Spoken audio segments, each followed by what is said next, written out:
Hi everyone, so today we're going to be looking at the next chapter. We're going to be looking at chapter 18. Just before we do that, I'm going to think about the questions that we looked at last time and give you some answers, okay?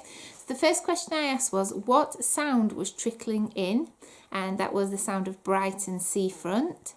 How did Grogba see through the windows? Well, he ordered the Blink family to turn themselves into a step ladder for him to stand on. And what does Grogba mistake the sea for? He thinks it's a plunge pool. We're going to be having a look at inference, okay? So remember, inference means the answers might not be quite there. We've got to use clues to work out the answers using the story. All right, we'll start with chapter 18. Chapter 18, The Beach. No! Mum screamed. She ran across the reception hall, jangling as she went. Frankie, stop him! We can't let people see him. I spun back towards the door and saw Grogba's little naked bottom wobbling down the garden path. In a moment, he'd be through the front gate and out onto the pavement among hundreds of human tourists. Quick! Mum huffed as she darted past me, pinching her nose. Any second, the spell on the doorstep would mean her poor human nostrils would be filled with the stench of Brussels sprouts. She hated them. Oh no! Oh no! Oh no! Dad was hot on Mum's heels. He'll blow our cover completely. I jumped down the steps onto the front path to see Grogba pushing open the gate and scurrying through it. It's mine! Grogba yelled over his shoulder as he hopped across the pavement. There were families strolling in both directions and traffic for as far as the eye could see. It would take only seconds before he was flattened by a car and we'd all be arrested for royal murder. Or worse, he'd be spotted and our secret would be ruined forever. Prince Grogba! Mum was practically screeching. She reached the gate and hurtled over it like a deranged Christmas decoration. The prince darted between the legs of two men holding hands and pushing a pushchair. Ha ha, he laughed. Out of my way, pathetic humans. This was it. The Nothing to See Here hotel was going to be exposed and we'd be run out of town like monsters. Woo! It was Mum. Wah, wah, wee! Dad and I stopped in our tracks at the gate and stared. Yahoo! Mum raised her arms in the air and shimmied. Her jingly-jangly top tinkled loudly as she jumped about. Ooh-ah-ee! You genius, I thought to myself. Everyone on the pavement, including a shocked-looking dog, was gawping at Mum. She whistled and whooped and twirled her way into the road. Cars screeched their brakes and drivers leaned out of their windows, agog at the bonkers belly dancer. Where is he? Dad said. Quick, while everyone's distracted.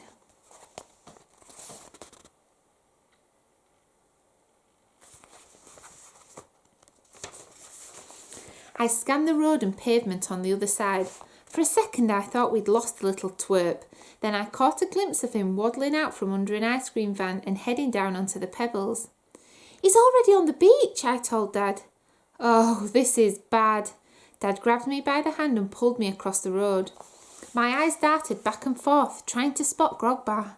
Normally, the beach was only filled with old people snoring in their deck chairs on weekday afternoons, but I could already see a big group of children on a school trip heading towards us in the distance and...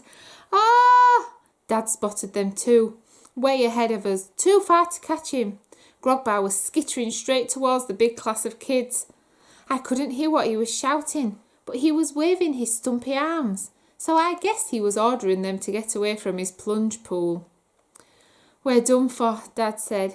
Think of something, Mum yelled as she caught up with us. There has to be a hello, darlings.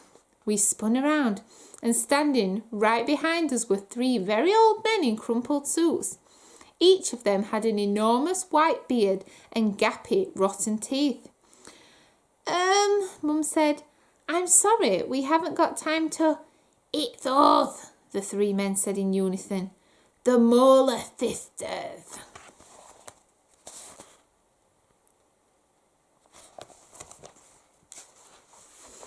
The Molar Sisters? Dad gasped. They each pulled a magic wand from one of their crumpled suit pockets and winked. We haven't played with a spot of magic in yonks. Mum looked like she was about to cry. You brilliant, brilliant men, ladies, men. Where is the little blighter? Said the sisters. Dad pointed at Grogbar, who was only a few seconds away from running head first into the school children and blowing the secret of the hotel for good. Oh, blinking bunions, the Molar sisters said when they spotted the prince. We need to clear this beach, quick. With that, they mumbled a few odd-sounding words under their breath and gave a violent flick of their wrists. I'd never seen tooth fairies casting spells before, but it wasn't quite as impressive as I'd hoped. One of their wands snapped as they flicked it, and another let go of hers and lobbed it into the sea. That ought to do it. What ought to do it? Said Mum after a few seconds. What did you actually do? Just you watch, the Molar sisters said, grinning proudly.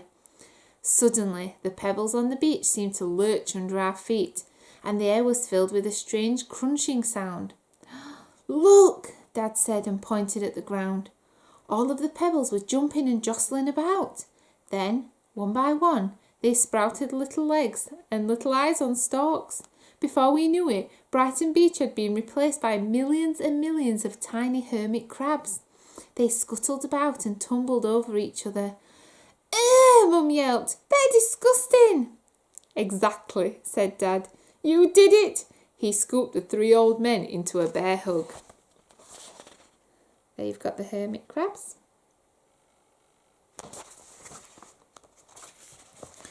Dad was right. I looked along the beach and saw all the human tourists screaming and running for the safety of the pavement at the top of the swarm of crabs. The Molar sisters had cleared the beach before anyone could spot Prince Grogbar, who was now flailing about, kicking and swatting at the little creatures. Oof, here to help, came another voice from behind us. Oof was still wearing his massive straw hat and sunglasses, and had wrapped himself in one of Mum's sarongs from the kitchen laundry pile. It was a pretty convincing disguise. Get him, quick, Dad said, pointing at the prince. Oof, grab Grog, Oof shouted, and loped off across the crabs. Then, just when I thought the ogre would snatch Grogbar off his feet, Oof jumped into the air and came crashing down on top of him, wrestling the prince flat. Got him, Oof shouted, waving back at us. Grogbar grabbed. Alright guys, so now I've got 3 inference questions for you based on that chapter. Why can't Grogbar have the sea? So question 1, why can't Grogbar have the sea? Question 2, why did Frankie say that Mum was a genius? And question 3, why do you think the Molar sisters dressed up as men? Okay, have a go at those questions. Thank you, and I'll see you next time for chapter 19. Goodbye.